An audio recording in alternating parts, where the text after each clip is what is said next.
Hey, everybody.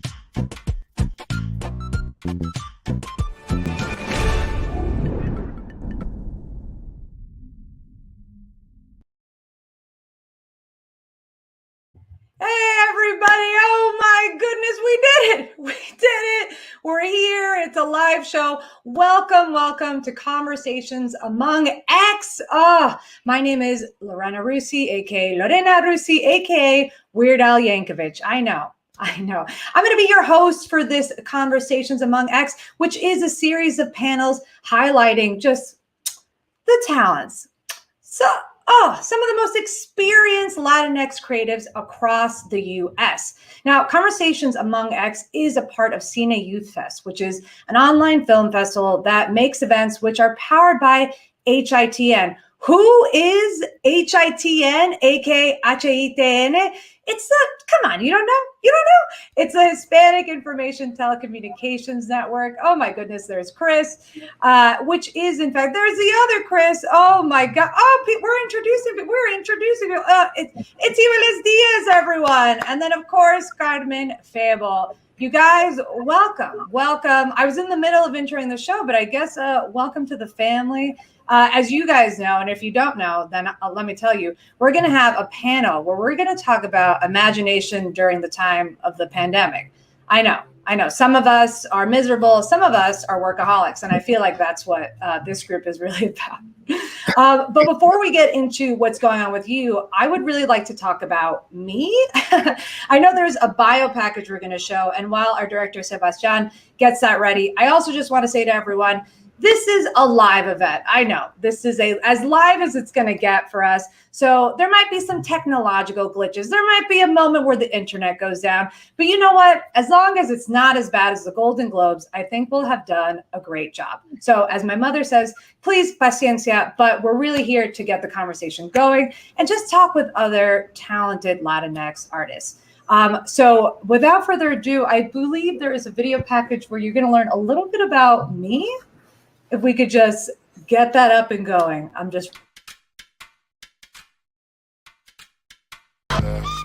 My name is Lorena. I am a full-time comedian and filmmaker.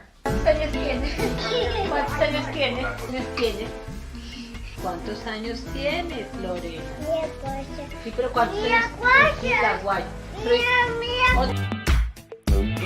I am Latina and I'm queer. I'm a lady, right at the edge, but I'm a woman. That's Tova. What?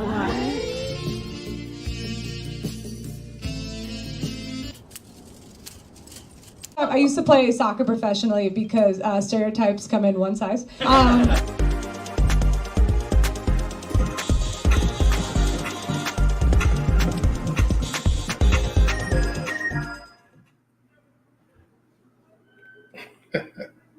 Oh man, you know who I love more than me though? You guys. Oh my gosh, guys, how are you? How's everyone doing? Thank you so much for being here. Hola. Okay. Hey, Carmen, to be here. I'm excited. It's so funny to get to know you in your video. Oh my God. Yeah, listen, they do things right here at CINE Youth. Okay. They were like, we got to let the people know who is this lunatic leading the charge. But you know what? Enough about me. I'm going to be talking the least, hopefully, throughout this whole thing. I'm super excited to get to meet everyone here. So I'm just going to do a quick rundown of names so everyone knows what's going on. And then Chris, so I think we're coming to you first, buddy. We also have two Chris's. So it's going to be Chris, not Kristian. Okay. So I'm going to do the grandfather thing of Chris, and then Kristian, I'll look really sternly at your beanie. Okay, so who do we have? We have Chris Yong-Garcia. Yes, we're going to pretend this is a real thing. Everyone's applauding. Oh, we hear it. Then we have Carmen Febo. Okay, woo, look at that. So many PhDs in the background. And then we have Kristian Mercado, aka my brother from another mother. Look at that. Look at those curtains. You sort of look like a serial killer, but I'm kind of into it. Okay, and then last but certainly not least, we have Ivelisse Diaz, Bomba Extraordinaire. Woo! Guys, let's never do a live show again. I think I should just be everyone's hype person. Okay, we listen, we got a full show, but as I said, we're going to start with Chris Young first and foremost. And Chris, you also have a bio video, buddy. And whew, you guys think you know someone, but then you watch the video, this is going to blow your minds. Okay, so Chris, I'm sorry, what did you say? No, let's see. Let's see what happens. Yeah, let's see what they actually create. Let's see. So without further ado, we have a bio video package of Chris Yong-Garcia. Chris Yong-Garcia is a designer and cultural producer based in New York City. In 2008, he founded his own graphic design studio, iStorm Design. He is also the founder of Latin Lover Food and Travel magazine. Launched in January 2012, the publication strives to unite Latinos and non-Latinos with a common denominator, the love for Latin culture.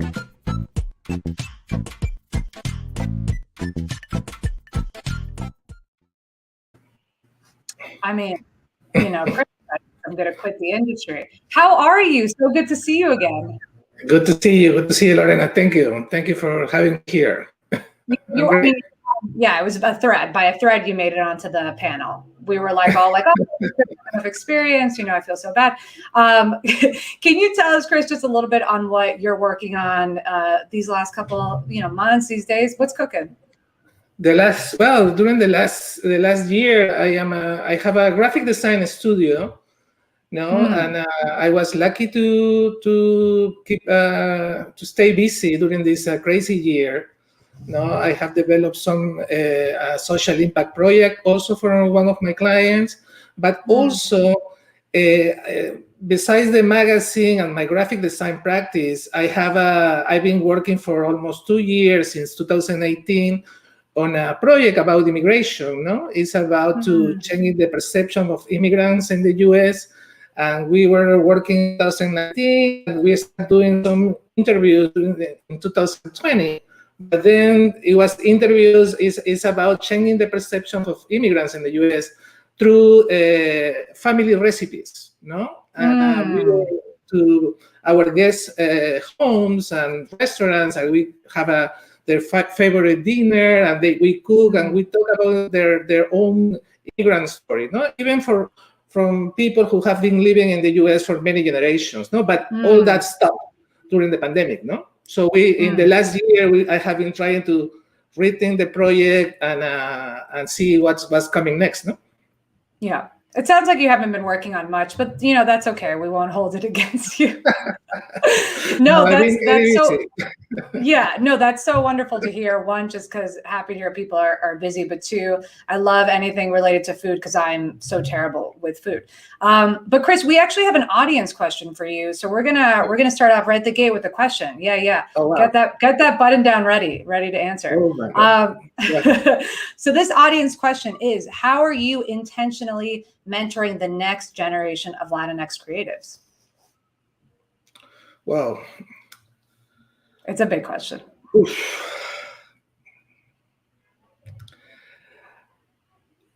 Well, oh my God, that's a very difficult question. I think it's the whole thing about is identity, I guess. Is for me also, being an immigrant here in the U.S. and also coming from an immigrant background within Peru and now here too. It's about knowing other cultures as well. Is to get to know each other a little bit better. To understand the other, not only between us Latinos, but to other cultures as well. I think is that curiosity, and I guess is that learning process to open the doors to get to know everyone, other cultures and other people as well. And my mission was to, with Latin Lover is about for non-Latinos to learn more about Latin culture through food, through its cities and cuisine, right? That we should do the same too. In the opposite, not to learn from others too. I guess that's yeah. That's great. Thank you so much. Again, everyone, this is Chris Yong-Garcia. Woo!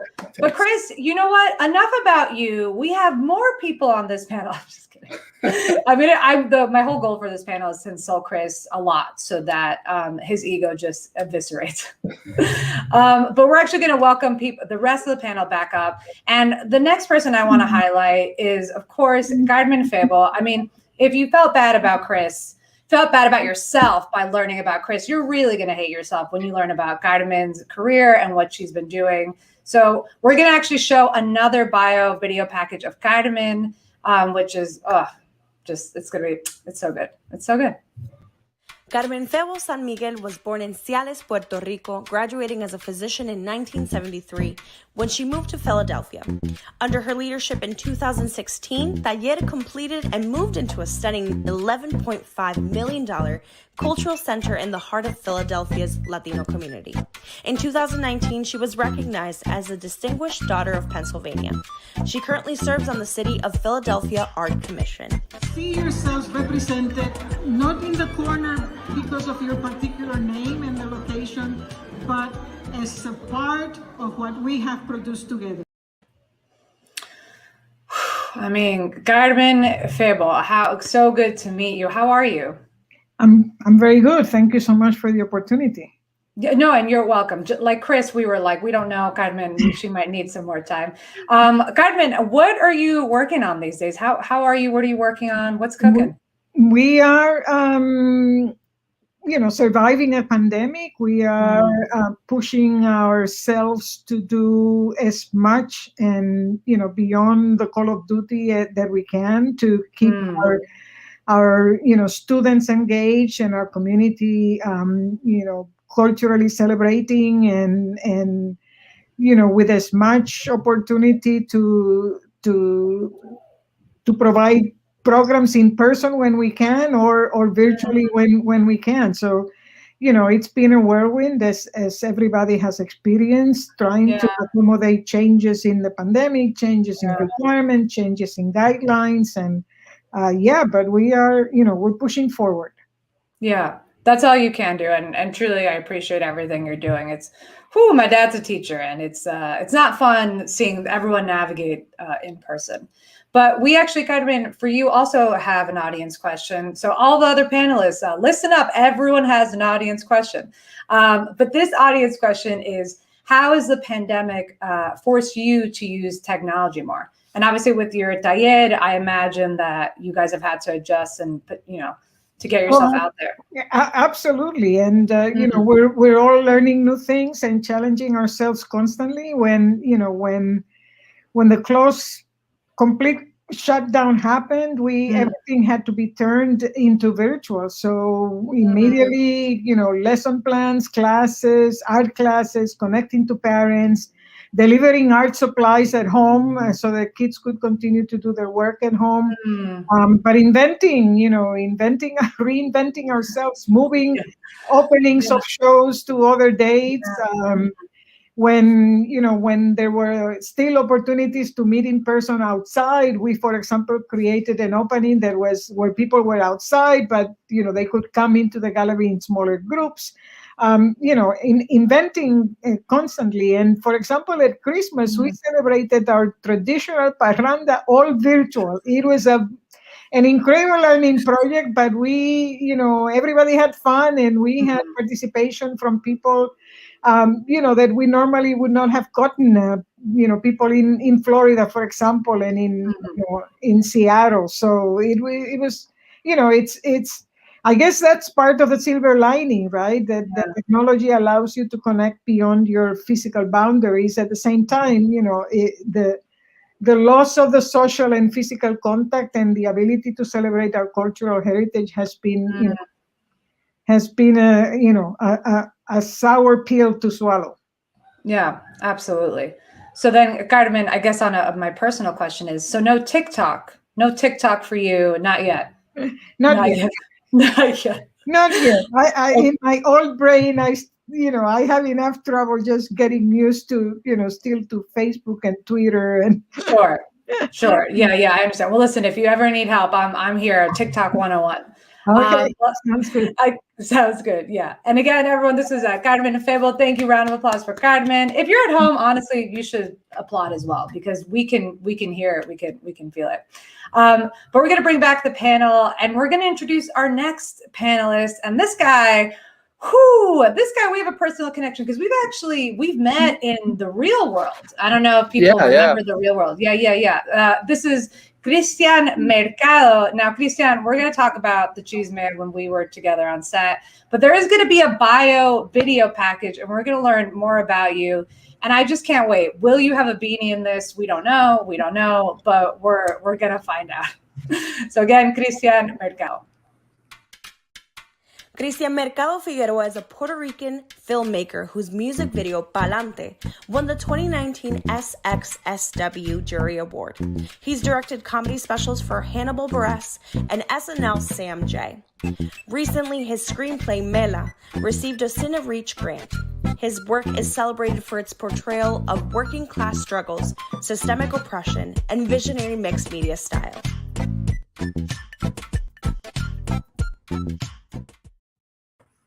I mean, a lot of goodies. My guy, what are we even doing here? You just look at these heavy hitters. How are you? What's going on? What are you working on? Well, it's actually South by Southwest right now. So like I'm technically doing that this week. We're premiering a new short film, a psychedelic reggaeton Latinx futurism adventure called Nuevo Rico. So some genre bending, bold, crazy work. So, if you happen to be going to South by, you should go check it out. But I'm sure people will hear about it as festivals go on throughout the year. Totally. Well, listen, big fan, can't wait to see it. But you know what, Kristian, this isn't about me because we have an audience question and I can't wait to hear your answer. Your audience question is, what would you tell your younger self if you had the opportunity to go back in time with what you know now? Oh, definitely. I would be like, start earlier. Start making stuff like immediately. Like, don't wait for permission. Don't wait for people to tell you. Don't wait for validation from others. Enter the festival circuit as soon as you can. Just submit to festivals early. It's a big system. It's a big thing. It's hard to get into. It's hard to do. Our communities and communities of color in general are often not too privy or savvy to it. So I think the earlier we can kind of get people into the door, the better. I mean, that's also like a social economic question too, because like, we got to ask the question, who gets the crayons, like who's getting the tools early, like, so there's a lot of things to that. But if I could go back in time in a time machine and be like, yo, Chris, go submit to some festivals, like right now, like save up money, figure it out, go make some weird stuff and start getting in. Yeah, that's great. Okay, so filmmaking is hard. That's what I took away from that. Filmmaking, because it's very hard. It's difficult. Very hard. Okay, keep hearing it's so easy. Getting all the wrong info. No, but I think that's really smart, Kristian, and thank you again. So this was Kristian Mercado, and it's just like a live show, Kristian. Don't you feel it? Don't you feel that energy? With a coffee. All about it. All about it. Yeah, into the full disassociation of a live show. But we're going to bring everyone back in order to introduce our last panelist okay, this person is Ivelisse. Oh my God, Ivelisse. Who's Ivelisse? Ivelisse Diaz, Bomba Queen. I mean, hello, Ivelisse. Hola, saludos. Hola, saludos. ¿Qué pues? We're going to do another video package before we get into it because I feel like we have a lot of chisme. But Ivelisse is like, we've met each other for 20 seconds and I feel like she's an older sister. She's an aunt. She's also my daughter. It feels very confusing, but I can't wait for you guys to all get to meet her as well. Here's Ivelisse Diaz's bio package. Ivelisse Bombera de Corazón Diaz was born and raised in Humboldt Park, the heart of Chicago's Puerto Rican community. A lifelong student and practitioner of Bomba, in 2009, she founded her own Bomba dance school, La Escuelita Bombera de Corazón, which has been providing classes to a diverse population in Chicago for a decade. She is a co-founding member and lead vocalist in Bomba con Bulla, With 27 years of learning and continued studies, Ivelisse has become a well-known vocalist, dancer, and leader within the Bomba community in Chicago and beyond. I mean, Ivelisse, good to see you. Qué rico, qué rico. Qué rico. How are you? What's going on? What are you working on? I'm good. I'm so blessed to be here, right? These spaces are so important, ¿verdad? Para conectar, ¿verdad? Para hablar. And it's really dope because as I heard Carmen being interviewed, Carmen, I am your co-instructor for the virtual programs in Taller Puertorriqueño. So this is the first time. Just, hi, I've been going to speak on Mr. Tony. So this is what I'm doing. I'm virtually teaching in the Philadelphia school system through Taller Puertorriqueño, which has been an amazing experience because it's really one-on-one time with the kids and it's really it's ellos son la semilla. So it's been really awesome doing a lot of work with La Escuelita Bombera Corazón. My school's gonna turn 12 years old today. So shout out to all the students of La Escuelita Bombera Corazón y la familia completa. And I just been teaching and just moving and doing what we do and what our ancestors have us doing out here and our purpose and empowering and it's been beautiful. La pandemia really forced us to grow, right? To kind of like dig deeper into all the potential that we all have within ourselves. And not only that, but to really center, our work and who does it really belong to, which are the next generations to come. And so, it's been a road of guidance, learning, unlearning.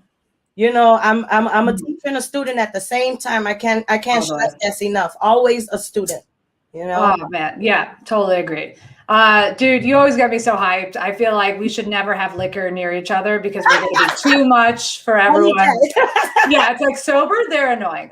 No, everything you're saying, I 100% agree with. I love hearing what you got going on. We also have actually an audience question for you, if you can believe it. Oh, there's audience. Come on. So your question is, describe the community you create in, and where do you get your inspiration from? You got a two-parter. Woo! Yeah, feel free. If you want, I have a similar second question. So if you want to go into the first one more, we'll get into it. Describe the community you create in. So the community I started to create in is Humboldt Park is where I live. It's where I'm live from right now at Paseo Boricua. I love it when my people are present. The smell del café colado, una cosa tan bella. It's so beautiful. That is where I create, but I don't only create here, right? Because communities create within communities. And so I create in communities where they need me. I create in communities where there's Black and brown people moving in. I create in communities where the creation is needed, right? And so, but my home will be Humboldt Park, but my home is everywhere because I love my communities, my brothers and sisters, de la cultura everywhere. And it's really dope. So I just don't stay in one community, but Humboldt Park will always be that solid ground, mi cuna, where I got to play and kind of, learn how to walk and run and stuff, and then take that to other communities to help them, because not everybody had the same resources. I come from Chi-Town, so la presencia boricua estaba, lo que es Nueva York and Chi-Town, like tenemos presencia boricua that we were very loud. Not saying that there wasn't boricuas anywhere else, but kind of bringing the sense of like, vamos a plantar bandera for each other, with each other, for each other and stuff. And that inspires me. I think I'm inspired by my family, by the people I've been surrounded by my teachers, by my mayores, my parents, mi abuela. I'm wearing my abuela right here. Urban Pilon and Wall Street made the shirt of mi abuela. Taking back. And that inspires me. And the more people inspire me, it just inspires me to create, to be new, to learn different ways to tell people I love you. You deserve to be here. I see you. And so that is part of my creation. And it has really inspired me to create new things without changing what root is. And so it's been really amazing. And the people inspire me. The youth inspire me. So many people inspire me. I don't, I don't walk in this journey alone, and so the inspiration is always on. Yeah. That's a great segue to what we're talking about today, which is inspiration and imagination during the time of the pandemic. So I think now's imagination in the time of the pandemic. Imagine you were watching this entire thing and you're like, wait, what am I watching? It's about how you get more creative during these crazy times. So I'm gonna bring back all the panelists and we're gonna get started with our family style chit chat.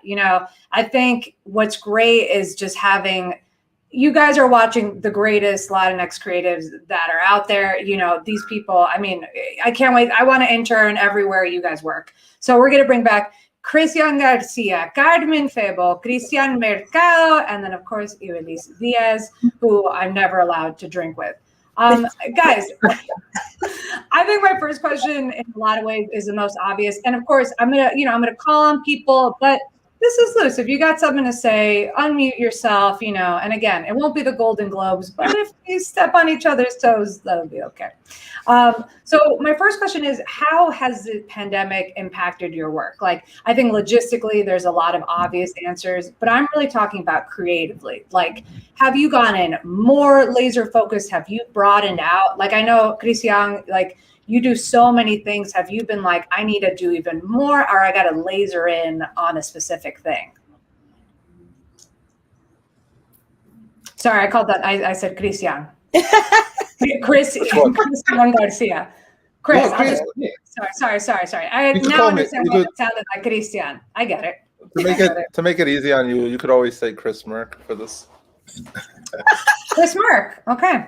Chris, yeah. Well, the problem is I don't speak English well, so that's really just It's all good.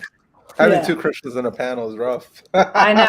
This is my first panel ever. No, I'm kidding. But Chris, OG Chris, how are you feeling about the pandemic? Do you feel like creatively you've had restrictions, or have you been able to like course correct and work through it? I mean, okay. Chris. Well, no. The funny thing is that okay, let's go. I was kind of ready for this because I used to work on a setting that I've been working for myself for the last 10 years, but in my personal office for like the last 4 years. So the setting, the training, the discipline for that, I was ready for it. So it's when everyone, were trying to accustom to work, I was ready for that. And but what I try to keep creative. I used to swim a lot every day, for instance, almost every day. But then the pool closed. But then I got myself a bicycle, so I started riding a bike. But what I did, I think the most important to stay focused and keep creative is the learning. I've taken a lot of classes. I've taken a certificate at the new school. Now I'm at IThe University. So I keep learning and get some. I learned Adobe After Effects, Adobe XD. So I'm just trying to stay focused. Otherwise, I think that's for me the thing that got me through the year. And then feel free, guys, if you have anything to say, you can unmute and speak to it as well. Well, I mean, I think it's been a year of learning, similar to Chris, right? I mean, we've all had to learn to adapt, and as I was mentioning before, learning how to, put together very complex events into a virtual sphere, so that everybody feels engaged and feels participating and can enjoy the spirit that is behind, for example, the celebration of a parranda at Christmas is a little bit complex, but we've accomplished it, and it's everybody learning and everybody working together. I think if anything, we learn more is how interdependent we are from each other, and how significant the role of culture and art is in keeping people together, and in providing that sense of community and of strength of being who we are and celebrating who we are. Actually, and Carmen, you said a key word, which is engage. I'm curious for Kristian and Ivelisse, do you guys feel like people are engaging more now? Like, do you think people are actually engaging in the content we're making? Or do you think that people are distancing themselves more? I think people are engaging. I think I'm so proud of, we tend to look at a lot of the negative, but I would love to, focus on the positive and how dope it has been, how people have been accountable to show up, taking, I have like Cuelita virtual for the last year. I went virtual maybe like 3 weeks after we did the shutdown, because we have to move, especially when you're teaching music that empowers people, empowers Black and brown people. It reminds you of your worth and everything, it pushes you. And so you have to, I'm very proud of everybody that has been engaged, because this pandemic has hit people horribly. And, some people, and it's not about how strong you are or how strong you are. It's really about like how the universe moved. Because people have been hit left and right, personally, professionally, and I'm so proud of people of resistance. Look at how we had to learn this virtual life. We learned it, and we made sure it's beautiful. And even like going into Taller Puerto Riqueño, making sure these kids, this program that has been running for over 8 years in the Philly system, make sure that it didn't fall out with Mr. Tony, and going in and making sure. I think La Pandemia really shook everybody in this universe to really align your walk with your talk. Because how are we going to be out here inspiring youth when we as adults have been scared, we got trauma, we doubt ourselves? And so, this pandemia como que, tú sabes, movió a todo el mundo esa sandunga que se necesita, so we be better. Like that, when we come out of this pandemic, we could be better. We could be better educators. We could be better listeners. We could be better community folks. We can do better. And so it's definitely, it hasn't been definitely about people, showing up. I think people just have been trying to be human in this time that dehumanizes you so bad. And so I'm really proud of everybody. So I say people have been showing up. I know people have been showing up. I see it. I witness it. I feel it. Yeah. Like from a silver linings perspective, I think it's been really like radical in the sense that it's shaken up a lot of like places that are oftentimes like established institutions or things that are, done a certain way. Like I question, I think a lot of people probably do question like the work week, like how, like, do we really need to be kind of going to an office all the time to work, and is our time spent more, better working remotely sometimes, or having a better work-life balance? And, people have been, Black Lives Matter was a big moment too. Like, I think everyone was questioning a lot of things there too. And like, it's just, I think even accessibility, because so many events now are virtual, it means that the access is a lot better now. Like people can kind of access it across social economic barriers, as opposed to like before, some of those places weren't easy to reach, especially like in communities where, differently abled, or, even across the spectrum of, social economics, you can kind of now go to things that you couldn't go to. So there's definitely interesting things. I think virtual life will exist beyond the pandemic to some extreme. Like I want to be around people, like I think we all do, but I think that we can kind of still mine the value of like this and try to keep a component of it alive for accessibility. Well, and maybe the innovation will be to think of events as hybrid events, where there may be an in-person component as well as a virtual component, so that people can connect from beyond your immediate community and the limitations of the physical space. Yes. The virtual life has brought a sense of consistency that we probably didn't have in person. I guess we're learning so many lessons now. You know, how many of us have said, no, if they invite me, I'm not going to say no, I'm going to go, because, you know, we got to really experience what it is to be in lockdown, right? And you miss community, and you miss hearing people's voices, y ese abrazo y la gente tan bella, you know, being out. So I feel like right now we're like in the middle.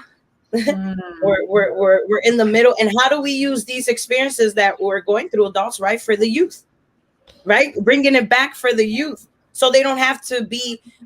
There's so many of us as adults, and I always come back, because you know, when we talk about youth and adults, siempre nos separamos, but you know, there's trouble adults as there's trouble children, and so I think like, you know, right, and so the way that we use art to express ourselves, how do we get that to them earlier than what it did for us? And, you know, it's a sense. 100%. I mean, yeah, that's super true.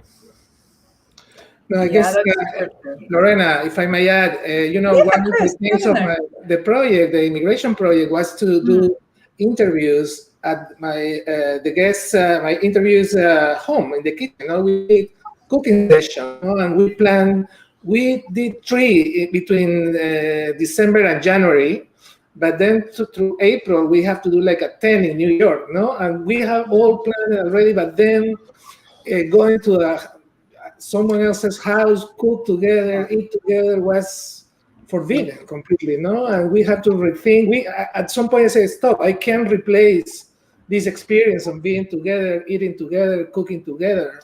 No, so that's what I stopped at that moment and say, okay, I can't do this. But now the new reality is that, you know, for how long this is going to be like this, no? So we have to adapt.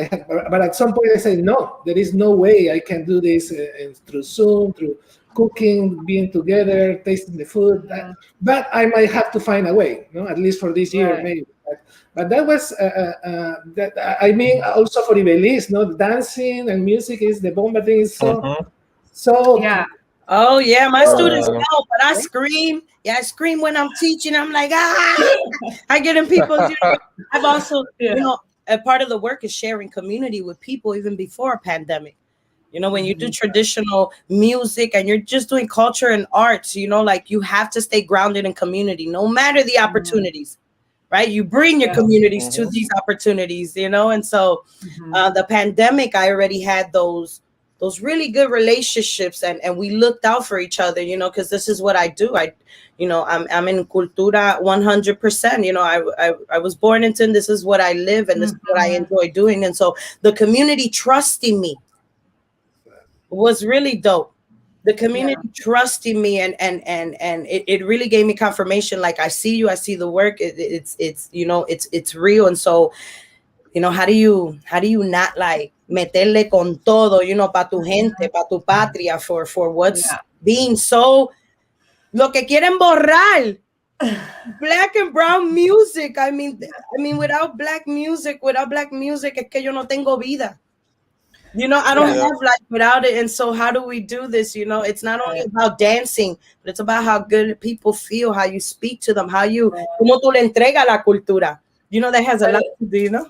Yeah, and it makes me wonder, Chris said finding a way, right? Like, I feel like for me, finding a way or living and thriving in apocalypse is what I love to do, but I don't know if that's like a Latina thing. Like, I don't know if that's just my parents thrived in apocalypse, you know, like, how do you guys, and I don't know, is it a cultural thing? How do you guys stay hungry during this time? Because it seems like we're all ravenous. We're all like, oh, let me get in there. Is that something that's just cultural, natural for you? Are you guys not finding that you're staying hungry? Are you like, I'm going to take a break. I think this is a good break. Or are you feeling even more amped to get in? I feel like I doubled down just because, like, you know, I feel like maybe because of especially like communities of color just lack access so much, you know, that like you always feel like, oh, there's a temporariness to like the work you get, like oh, like people will forget you, and that might be because of the erasure that happens, right, culturally. Sometimes like people will go like, oh, you know, they'll just forget you, you know, if you don't put it out there and you don't work it. and you kind of double down. I don't know. I felt like it's just important not to be erased. You know, you have to exist in these spaces, and it's vital to make that be known. So like, yeah, I don't know. Yeah, it is very Latinx thing, I feel, because, you know, we saw it in our parents when they came to these countries. You know what I'm saying? Like they had a vastly more difficult experience. Like my mom and dad lived completely different lives than I did, and they created opportunity for me. And sometimes I look at opportunity as like something not to be wasted, you know? So like I try really hard to make the most of it, you know, whenever I am given opportunities. But it's also like a counterbalance. You have to also kind of as well know your worth and understand that you bring value to things too. You know, like really odd that in a world that, you know, in where we exist, especially in the film spaces, particularly, there's so much value to like white voices, but you know they're pretty abundant. But you know, people of color, or especially particularly even Latinx, we're rare, but we're not treated like we're rare. You know what I mean? And in any other situation in the world, you find a rare diamond that's valuable, but our voices somehow aren't treated that way. So, you know, Why do you think that that's kind of like why? I don't know. Well, obviously systemic racism, I get it. But like, you know, like what, because sometimes I show up to spaces and I'm like, no, I'm doing you a favor. You're not doing me a favor. Totally, I'm helping 100%. you. 100% you are. Yeah, you're bringing something, a perspective, and that perspective enriches something. Otherwise, it would be like monolithic, and there's nothing good about that, you know? Why that is? Definitely systemic racism. I think a lot of people keep a lot of the pie to themselves, and they think the introduction of new voices or new people are going to take away from what they built, you know? But there's a big loaf of bread on the top of this table, and you know, I don't see the point in us fighting over crumbs when there's a big ass loaf. I'm looking at it like, oh, there it is. Can we just get some of that? Yeah, totally. Like I thought there's a toaster, it fits for everyone. And actually, as a reminder to everyone, if you're just tuning in, which if you are, girl, you're late, but everything we're talking about and any future panels, you guys can check out CINEYouthFest.org. You can learn about future panelists that we're going to have on if you want to, you know, jump into more of these kinds of conversations, or, you know, just follow me home or call me directly. That's also a possibility. I'll give you all of my information fully later. But I also want to dive back in and maybe step away from the pandemic side of things, just because I think you all have such interesting backgrounds. I mean, I think all of us here, we're so different. So it's fascinating to me that we've been represented in TV media in just the same way. But, you know, and Carmen, I really want to hear this, your story. Like, who inspired you? Like, you're a pioneer in your own right. Like, who inspired you to create, to work, to do your hustle, like to start your journey?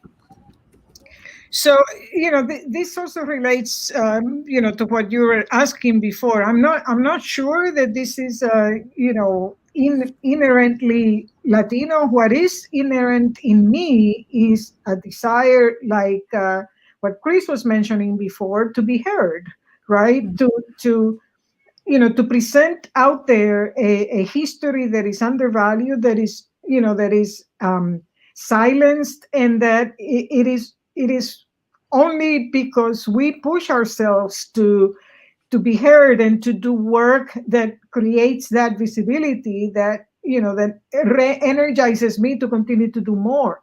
So in terms of my journey, you know, culture was very important for me, for my parents, in my nuclear family, and that you know, is part of who I am, right? So the realization that my culture that is so dear to me is not valued, and that a community is completely devoid of that celebration, you know, charges my batteries and pushes me to do more. And I, you know, and to encourage others to do more, because, you know, none of us, you know, works in a vacuum. We're not, you know, we're not isolated human beings. We, you know, we all need to be able to work in community to be able to accomplish what we are, you know, what is accomplishable. if we push ourselves, it is doable. I mean, I need to hop up this panel and do so much work talking to you guys. I'm like, yeah, 100%. And I know that Ivelisse touched a little bit on, who inspires her. And I'm really curious to hear from Kristian and Chris as well. Kristian, you're a freak, all the stuff you make. So like, who are you looking at that you were like, that's going to be me? Like, do you have specific people that inspired you, or were you like, I don't know, I like that lamp, I feel like I should throw a filter on it?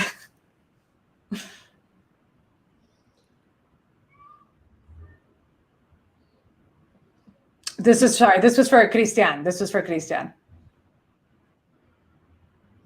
Okay. It's Chris Merks. You know what? I'm gonna today's my last day. I'm gonna retire. I'll make it easier. All right, cool. It's all good. 48 minutes into this panel, we still have not figured out which Chris is what. Okay, cool. I'll start. I also love that I was like, "You're a freak of nature," and you were like, "Yeah, she's definitely talking about Chris, not me." Oh, who inspires me, man? I pull inspiration from all types of people.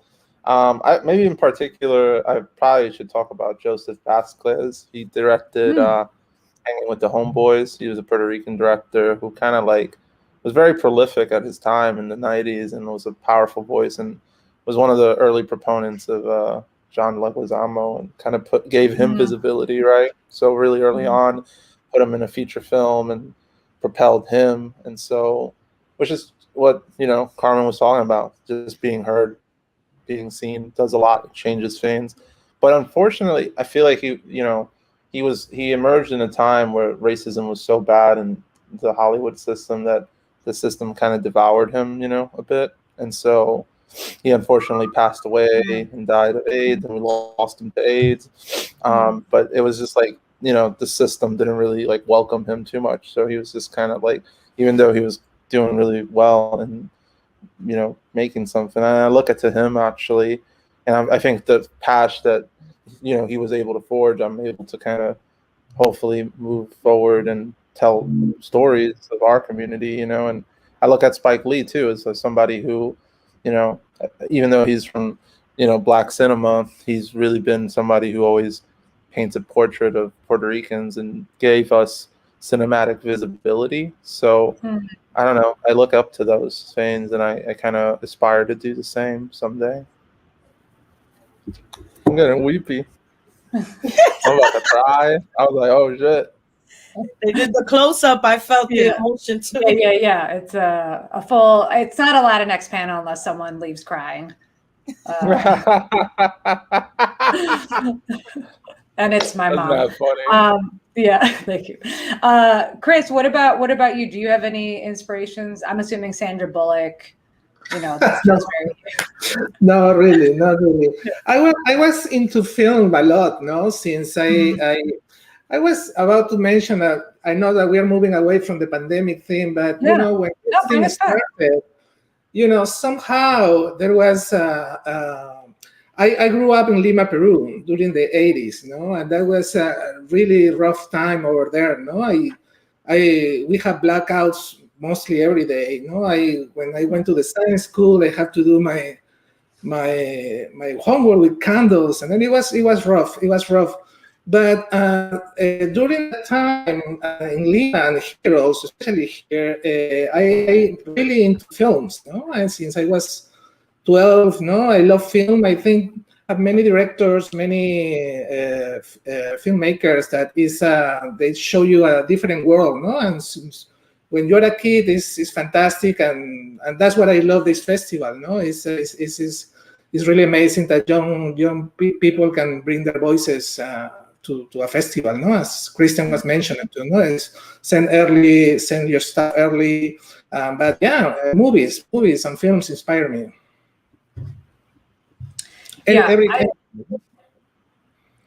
I'm sorry, and every what? No, I mean different kinds of films. Not just Sandra Bullock or. Yeah, no, certainly. Everyone here is so well-rounded. I have to go pick up every book from the library. I like her. She's listen, whoever's doing the Miss Congeniality reboot, I am ready to play the part. That's actually what this whole panel was about. But no, I'm glad you did bring it back to the pandemic. I mean, obviously we have a little bit of time left, but I would really love to hear from all of you, just sound off on like, everyone here wants to be a creator in some capacity, in some lane. What are tangible things that people can do in order to get their foot in the door? Obviously, the pandemic, there's logistical restrictions, right? We're not all meeting, but are there any hacks? I feel like a lot of it people think is magic, but I do think there's some substantial tricks of the trade. What do you guys think people should be doing now if they want to get into creating? You have to study. I think studying is the number one thing. Studying is a lifetime thing. I'm still studying, even with 28 years. I'm still studying because, we want to leave footprints, right? For other people to have a good guide, because we're also living in a time where we're breaking barriers. Our creative processes are breaking. Like somebody, the work that I do, somebody probably did it 20 years ago and it was different, both effective, both important, but we're breaking barriers of how we learn, how we go towards things, what's self-love, what's for you, what's not. I think it's really important. As soon as you want to create something, you have to be your inspiration has to come from everything around you, everything around you, and you can do it. That's the thing. You can do it. And I think the most important thing is that everybody has a creative process in this world. Everybody has a creative process in this world. It's just up to you to see, what are you creating? What are you creating? There are women that create dope bosses in every level. I think breaking barriers, like, if you're a good dad, that's a great thing. That's a good celebration, because Black and brown, we suffer with that. I think if you're a good mom, if you're present, if you're creating, if you're doing art, si estás on stage, if you're not on stage, if you're out here getting dirty, I think it all matters.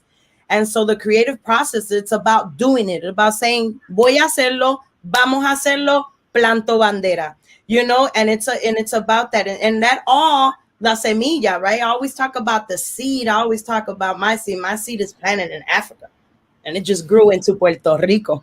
Ahí es donde yo estoy, pero déjame decirte algo.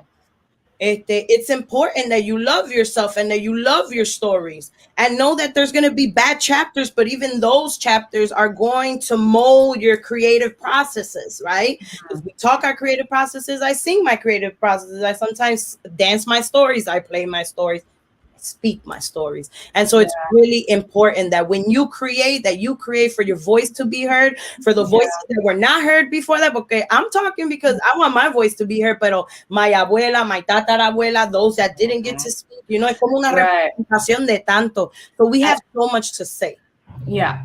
And I think just because for time, I want to give everyone the chance to do their final statements. But if you want just your final words to be about what are tangible things people can do to create, you feel free to answer that. Or, what are the last things you guys want to say to everyone watching?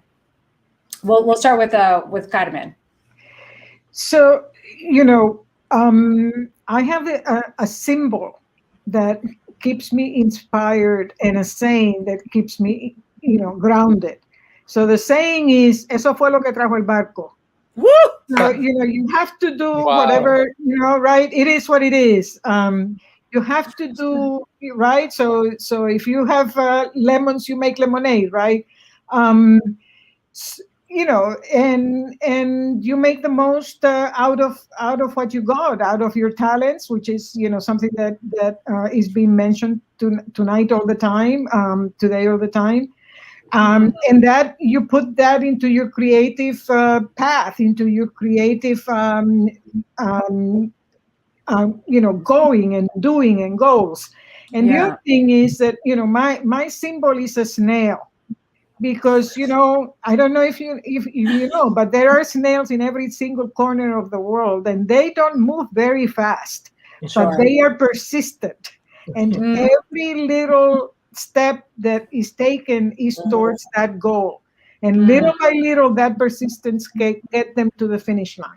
So learn, right? Have ideas, test them out, be persistent, and get to your goals. Yeah. Chris, Yeah. what about you?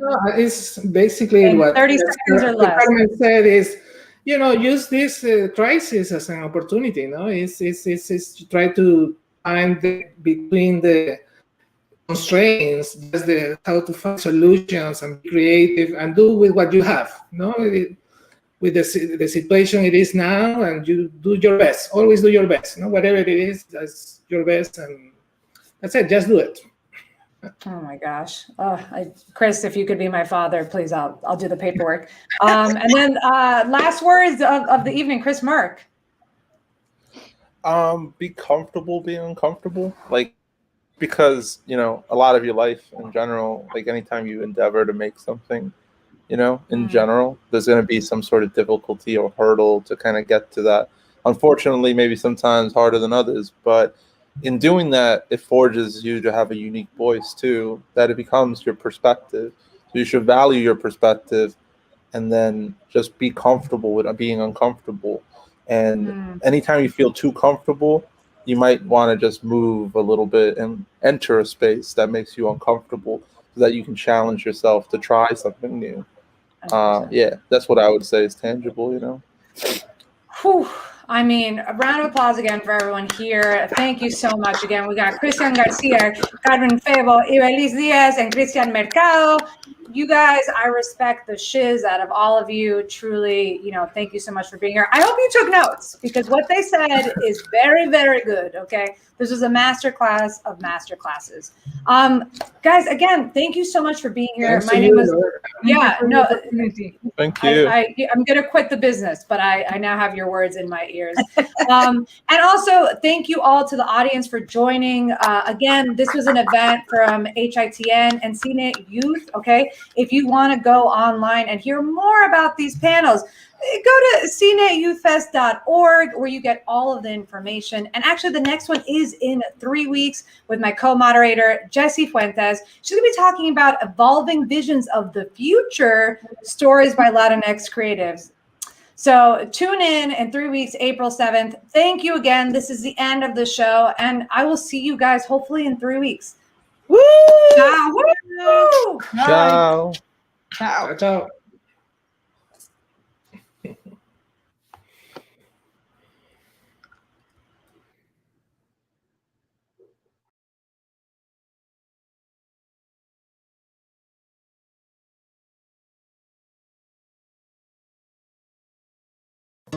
We all have a story to tell, and your story matters. Now more than ever, that's why we've created CINE Youth Fest, a cinema festival and a platform for independent voices, positive change, stories of heroism from the lens of a Latinx experience. Join the adventure on our website, cineyouthfest.org. There, you will find all you need to participate in the competition. The rules of the game, Latinx in film, where you find out how important we really are. Classes behind the camera with people who know.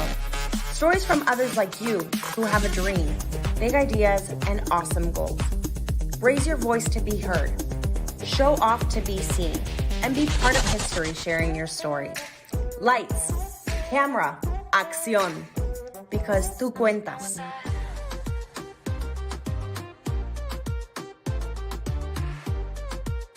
Powered by IThe.